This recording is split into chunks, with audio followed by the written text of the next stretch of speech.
నమస్కారం అండి. శ్రీమాన్ వాస్తు ప్రేక్షకులకు స్వాగతం సుస్వాగతం. ఈ రోజు నా వాస్తు పుస్తకాల పరిచయం గురించి తెలియజేయాలనే ఉద్దేశంతో ఈ వీడియో చేస్తున్నాను. మొట్టమొదటిగా మా రెండవ గురువైన గౌరు తిరుపతి రెడ్డి గారి పుస్తకాలను తెలియజేస్తాను. గౌరు తిరుపతి రెడ్డి గారు రచించిన వాస్తుశాస్త్ర వాస్తవాలు, వాస్తు సూక్తులు, గౌరు వాస్తు రత్నాకరం, వాస్తు ప్రశ్నోత్తర వాస్తవాలు, గృహ వాస్తు ప్లాన్స్, ఇండస్ట్రీస్ వాస్తు, వాస్తు ప్రత్యక్ష వాస్తవాలు, విద్యార్థులు వాస్తు విజ్ఞాన వాస్తవాలు, వాస్తుపై అనుమానాలు, గౌరవాస్తు సమాధానాలు, గౌరవాస్తు సందేహాలు సమాధానాలు. దీనితో పాటు శ్రీ ముద్రగడ రామారావు గారు రచించిన శ్రీరామరాయ వాస్తుశాస్త్రము మరియు వీరిద్దరిని అనుసరించి వీరి యొక్క వాస్తుశాస్త్రాన్ని ఆకలింపు చేసుకొని శ్రీ కోనేరు నాగేంద్ర ప్రసాద్ గారు రచించిన శ్రీరామకృష్ణ వాస్తుశాస్త్రం, ఈ 12 పుస్తకాల గురించి తెలియజేయాలనే ఉద్దేశంతో ఈ వీడియో మీకు అందిస్తున్నాను. మొట్టమొదటిగా గౌరు తిరుపతి రెడ్డి గారు రచించిన పుస్తకం గురించి మాట్లాడుకుందాం. మొట్టమొదటి పుస్తకం వాస్తుశాస్త్ర వాస్తవాలు. ఇది గౌరు తిరుపతి రెడ్డి గారు రాసిన మొట్టమొదటి పుస్తకం. 1987లో ప్రథమ ముద్రణ జరిగింది. ఇప్పటి వరకు సుమారుగా 40 సార్లు ముద్రించడం జరిగింది.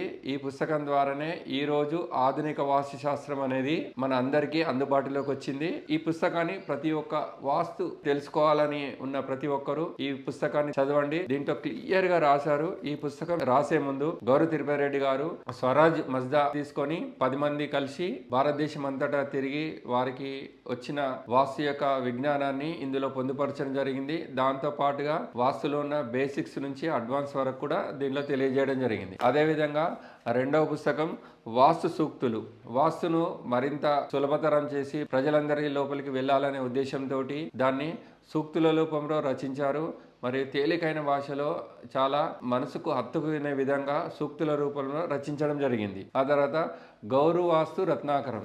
ఇది చాలా ఇంపార్టెంట్ పుస్తకం. మరియు గౌరు తిరుపతి రెడ్డి గారు ఈ పుస్తకంలో తెలియజేశారు ఏంటంటే, నా యొక్క 50 సంవత్సరాల యొక్క అనుభవాన్ని ఇందులో వాస్తు సూక్తుల రూపంలో సమగ్రమైన ప్లాన్లతో, సమగ్రమైన ప్లాన్ అంటే ప్రతి ఒక్క సూక్తికి అర్థం చేసుకోవడానికి ఒక పక్కన ప్లాన్ ఇచ్చారు. ప్లాన్లతో పాటుగా అర్థమయ్యే విధంగా ఇవ్వడం ద్వారా వాస్తు నేర్చుకునే వారికి చాలా సులభంగా అర్థం అవడానికి అవకాశం ఉన్నది. అదేవిధంగా వాస్తు ప్రశ్నోత్తర వాస్తవాలు. వాస్తు ప్రశ్నోత్తర వాస్తవాలలో ఎవరైతే వాస్తుకు సంబంధించిన ప్రశ్నలు వేశారో వాటికి సమాధాన రూపంలో గౌరు తిరుపతి రెడ్డి గారు వారికి చెప్పడం జరిగింది. ఆ చెప్పిన దాన్ని పుస్తక రూపంలో తీసుకొని రావడం వల్ల వాస్తు మీద ఉన్న అనుమానాలు తొలగడానికి అవకాశం ఉన్నది. ఆ తర్వాత గృహ వాస్తు ప్లాన్స్. ఇది చాలా ఇంపార్టెంట్ పుస్తకం, ప్రాక్టికల్ పుస్తకం. దీన్ని అనుసరించి కొన్ని వందల వేల ఇండ్లను నిర్మించుకోవడం జరిగింది. దీని ద్వారా చాలా మంది లాభం పొందారు. ప్రతి ఒక్క ప్లాన్లో డీటెయిల్గా, అంటే ఒక 60/40 ఉండే స్థలంలో ఎలా నిర్మించుకోవాలి, అలా ప్రతి ఒక్క స్థలంలో ఎలా నిర్మించుకోవాలనేది విశదంగా, విపులంగా, స్పష్టంగా, సరళంగా అర్థమయ్యే విధంగా తెలియజేయడం జరిగింది. దీనిని అనుసరించి కొన్ని వందల మంది తమ ఇళ్లను నిర్మించుకోవడం జరిగింది. కాబట్టి మనకు వాస్తు మీద అవగాహన రావడానికి ఇల్లు ఎలా కడతారు, డోర్లు ఎలా ఉంటాయి, కిటికీలు ఎక్కడ పెడతారు, వెంటిలేటర్లు ఎలా పెడతారు అనే విషయాలు, బోర్ ఎక్కడ వేస్తారు, గేట్లు ఎక్కడ పెడతారు అనే విషయాలు మనకు చాలా విపులంగా ప్లాన్ల రూపంలో తెలియజేయడం జరిగింది. అదేవిధంగా ఇండస్ట్రీస్ వాస్తు. ఇండస్ట్రీస్ వాస్తు అంటే అందరిలో ఒక అభిప్రాయం ఉంది ఏంటంటే, ఓన్లీ వాస్తు అనేది గృహస్థులకు మాత్రమే, వ్యాపార సంస్థలకు కానీ ఇండస్ట్రీస్ కానీ ఎలాంటి వాస్తు అవసరం లేదనే ఒక రకమైన అభిప్రాయం ఉంది. అది చాలా రాంగ్ అని నిర్ధారించడానికి కోసం గౌరు తిరుపతి రెడ్డి గారు ఇండస్ట్రీస్ వాస్తు అనే పుస్తకాన్ని రచించడం జరిగింది. ఉదాహరణకు పెట్రోల్ బంకులు కానీ ఇండస్ట్రీస్ కానీ అవి కూడా వాస్తును అనుసరించి నిర్మించినట్టే మంచి లాభాలు ఉంటున్నాయి.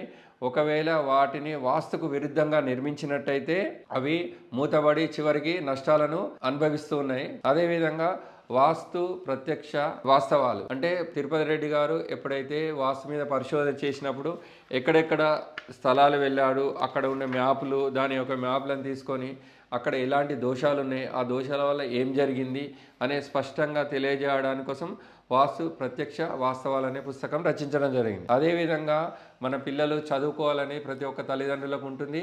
మన పిల్లల యొక్క ప్రోగ్రెస్ చూడాలి, వారు మంచి భవిష్యత్తు ఉండాలనే ఉద్దేశం ప్రతి తల్లిదండ్రులకు ఉంటుంది.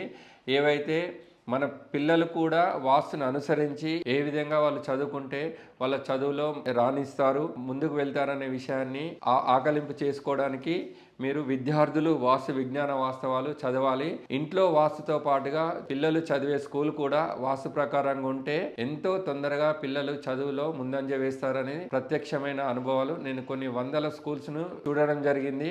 ఏదైతే వాస్తుకు అనుసరించి ఉండి ఇల్లు మరియు దాంట్లో చదివే విద్యార్థులు కూడా వారి ఇల్లు కూడా వాస్తుకు ఉన్నట్టయితే ఖచ్చితంగా మంచి రిజల్ట్ వస్తూ ఉంది. ఆ ఉద్దేశంతో విద్యార్థులు వాస్తు విజ్ఞాన వాస్తవాలు అనే పుస్తకాన్ని రచించడం జరిగింది. అదేవిధంగా వాస్తు పైన రకరకాల అనుమానాలు ఉన్నాయి. అసలు నిజమైన వాస్తు ఏంది, జ్యోతిష్యము, యంత్రము, వాస్తు విమర్శలు చేసేవాళ్ళు వీరందరికీ సమాధానాల రూపంలో తెలియజేయడానికి కోసం ఈ పుస్తకాన్ని రచించడం జరిగింది. అదేవిధంగా గౌరవాస్తు సందేహాలు సమాధానాలు, శాస్త్రంలో వచ్చే ప్రశ్నలకి సమాధానాలు. ఫర్ ఎగ్జాంపుల్, మెట్లు ఎలా నిర్మించాలి, ఆ మెట్లు ఏ విధంగా ఉంటాయి అనే విషయం, తూర్పు వైపు ఎలా ఉంటాయి, పడమర వైపు ఎలా ఉంటాయి అనే విషయాన్ని పూర్తిగా ఇందులో తెలియజేయడం జరిగింది. ఇదే విధంగా గౌరు తిరుపతి రెడ్డి గారు గురువైన ముద్రగడ రామారావు గారు రచించిన శ్రీరామరాయ వాస్తు శాస్త్రం, ఈ పుస్తకమే ఆధునిక వాస్తు శాస్త్రానికి మొట్టమొదటి పుస్తకంగా చెప్పొచ్చు. ఎందుకంటే అంతకుముందు పురాతన శాస్త్రంలో చాలా రకాల వాస్తు పుస్తకాలు వెలువడినప్పటికీ జనబాహుల్యానికి సామాన్య ప్రజలకి వెళ్ళడానికి కోసము కృషి చేసిన వారు శ్రీ ముద్రగడ రామారావు గారు. వీరు రచించిన పుస్తకమే శ్రీ రామరాయ వాస్తుశాస్త్రం. అంతేకాకుండా వీరిద్దరి యొక్క ప్రభావంతో వీరి శాస్త్రాన్ని అర్థం చేసుకొని కోనేరు నాగేంద్ర ప్రసాద్ గారు శ్రీరామకృష్ణ వాస్తుశాస్త్రం అనే పుస్తకాన్ని రచించడం జరిగింది. ఈ విధంగా ఈ 12 పుస్తకాలను నేను చదవడం జరిగింది. దీంతో పాటుగా చాలా పుస్తకాలు నేను చదవడం జరిగింది. మా ప్రస్తుత గురువు గారైన డాక్టర్ వాసాల సంపత్ గారు ఒక చక్కని విషయం నాకు తెలియజేశారు. పుస్తకాల ద్వారా వాస్తు నేర్చుకునే వాళ్ళకి ఒక 25% మాత్రమే తెలుస్తుంది. ఇంకొక 25% తెలియాలంటే ఈ పుస్తకాల్లో ఉన్న జ్ఞానాన్ని, వాస్తు నాలెడ్జ్ను మనం పరిశోధించాలి. పరిశోధించడం వల్ల మనకు ఒక 50% నాలెడ్జ్ వస్తుంది. ఇంకా 50% నాలెడ్జ్ రావాలంటే మాత్రం ఖచ్చితంగా ఒక గురువు దగ్గర ఉండి ఆ వాస్తు నేర్చుకున్నప్పుడు మాత్రమే మనకు వాస్తు వస్తుందనే విషయాన్ని నాకు తెలియజేయడం జరిగింది.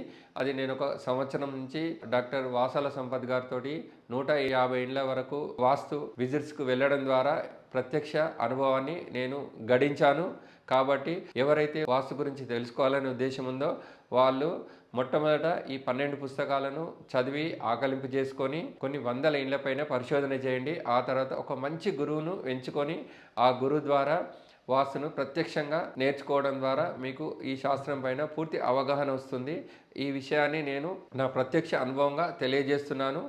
దీంతో పాటుగా ముఖ్యమైన విషయం ఏంటంటే, చాలామంది ఏం చేస్తున్నారు అని అంటే, వాస్తు పుస్తకాలు చదివి ఒక 4 పుస్తకాలు చదివి వాస్తు నేర్చుకుందామని చాలామంది యువకులు ఉత్సాహంగా ఉన్నారు. ఇక్కడ ముఖ్యమైన విషయం తెలియజేయాల్సింది ఏంటంటే, గురువు లేని విద్య గుడ్డి విద్య అని ఒక శాస్త్రంలో ఒక సూక్తి ఉంది. ఎందుకోసం అనంటే, మనకు ఒక ప్రత్యక్షంగా గురువు ఉండి నేర్పించాల్సిన సబ్జెక్ట్ ఇది. మనం కూడా ప్రత్యక్షంగా వెళ్ళి దాని మీద శ్రద్ధ పెట్టి పరిశోధించి అదే తపనతోటి దానిపైననే ఫోకస్ పెట్టి ఈ దోషం ఉంటే ఏం జరుగుతుంది, వీధి చూపు ఉంటే ఏం జరుగుతుంది, వీధి పోట్లు ఉంటే ఏం జరుగుతుంది అనే విషయం మీద పూర్తి అవగాహన తెచ్చుకోవాలి. చాలామంది ఇక్కడ మిస్టేక్స్ ఏం చేస్తున్నారంటే, ఒక వాస్తు దోషం ఉంటేనే ఆ దోషాన్ని అనుసరించి వాస్తు ఫలితాన్ని చెప్తున్నారు. అలా కాకుండా పూర్తిగా ఇంటిని సమగ్రంగా పరిశీలించిన అనంతరమే ఒక విషయం మీద అవగాహన తెచ్చుకొని ఫలితం చెప్పాల్సి ఉంటుంది. కాబట్టి మా ప్రస్తుత గురువైన డాక్టర్ వాసాల సంపత్ గారి యొక్క ప్రోత్సాహంతో నేను ఈ వాస్తులో ముందుకు వెళ్తున్నాను. మీరు కూడా ఇదే విధంగా ఒక మంచి గురువును ఎంచుకోండి, మంచి పుస్తకాలు చదవండి, దాని ద్వారా వాస్తు మీద సరైన అవగాహన తెచ్చుకోండి. అయితే ఇక్కడ ఒక సమస్య వస్తుంది, ఏంటంటే సరైన గురువు ఎలా దొరుకుతాడండి? గురువును ఎంచుకోవడం అనేది శిష్యుని బాధ్యత. మరియు వాస్తును ఎలాంటి సిద్ధాంతితోటి, వాస్తు నిపుణులతోటి చూయించుకోవాలనేది ప్రతి ఒక్క గృహస్థుని ప్రశ్న. దీనికి ఒక్కటే సమాధానం గౌరు తిరుపతి రెడ్డి గారు చెప్తూ ఉంటారు. ఏంటంటే, ఎవరైతే వాస్తు చెప్పే వాళ్ళు ఉంటారో వాళ్ళకి కొన్ని లక్షణాలు ఉండాలి. మొట్టమొదటి లక్షణం, వాళ్ళు నీతి నిజాయితీగా వాళ్ళు జీవనం సాగించాలి. రెండవది, ఎవరైతే వాస్తు చెప్తారో వాళ్ళు చెప్పే వాస్తును అనుసరించి నివసించి ఉన్నప్పుడు మాత్రమే వారిని నమ్మాలి. వారు చెప్పింది కరెక్ట్ అని మనం అర్థం చేసుకోవాలి.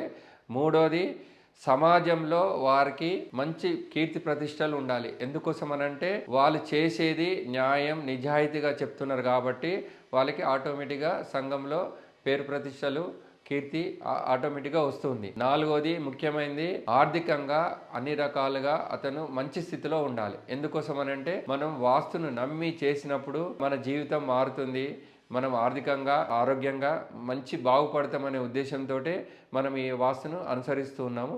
కాబట్టి ఇలాంటి లక్షణాలు ఏ గురువు దగ్గర ఉంటాయో అలాంటి గురువు దగ్గర లేదా అలాంటి వాస్తు చెప్పే సిద్ధాంతి మనం ఎన్నుకొని అతని ద్వారానే వాస్తుని చెప్పించుకోవడం వల్ల మనకు సత్ఫలితాలు పొందడం జరుగుతుంది. అదేవిధంగా ఇక్కడ ఇంకొక ముఖ్యమైన విషయం తెలియజేసుకోవాలి. ఎందుకోసం అనంటే వాస్తు ఛానల్స్ సుమారుగా 30 పైగా వాస్తు ఛానల్స్ ఉన్నాయి, అంతకన్నా ఎక్కువనే ఉన్నాయి కానీ తక్కువ లేవు. ఈ వాస్తు ఛానల్లో ఒక్కొక్కరు ఒక్కొక్క విధంగా చెప్పడం వల్ల గృహస్థులు ఏ వాస్తును అనుసరించాలనే దాని మీద సందిగ్ధంలో ఉన్నారు. ఇప్పుడు వాస్తు గురువును ఎంచుకోవడం విషయంలో కూడా మనం చేయాల్సిన కర్తవ్యం ఏంటంటే, గౌరు తిరుపతి రెడ్డి గారు చెప్పినట్టు లక్షణాలు ఎవరికి ఉంటాయో వారిని మాత్రమే మీరు ఎంచుకొని వారి ద్వారానే వాస్తు సలహాలు తీసుకోండి. ఎందుకోసం అనంటే చాలామంది యూట్యూబర్సు ఫేక్ చెప్తూ తనకు ఎంతోమంది సబ్స్క్రైబర్స్ ఉన్నారు, నేను టాప్ 2లో ఉన్నా, టాప్ 3లో ఉన్నాను అలా అని మాట్లాడుతూ వాళ్ళు అహంకారంగా మాట్లాడుతున్నారు. ఇలాంటి వాళ్ళను మీరు వెంటనే పక్కకు జరపండి. ఎందుకోసం అంటే ఇప్పుడు మీరు కట్టే ఇల్లు కొన్ని లక్షల రూపాయలు మీ కష్టార్జితం, మీరు జీవితంలో సంపాదించిన డబ్బులన్నింటినీ కూడా ఒకేసారి ఇంటి మీద ఇన్వెస్ట్ చేసేటప్పుడు ఒక మంచి వాస్తు ఎక్స్పర్ట్ని తీసుకొచ్చి వారిని రప్పించుకొని మీ వాస్తు సలహాలు సమాధానాలు అన్నీ అడగండి. ప్రతి ఒక్క గృహవాస్తు చూయించుకునేవారు ఈ సూచనను మీరు పరిగణనలోకి తీసుకోవాలని కోరుతున్నాను. Thank you.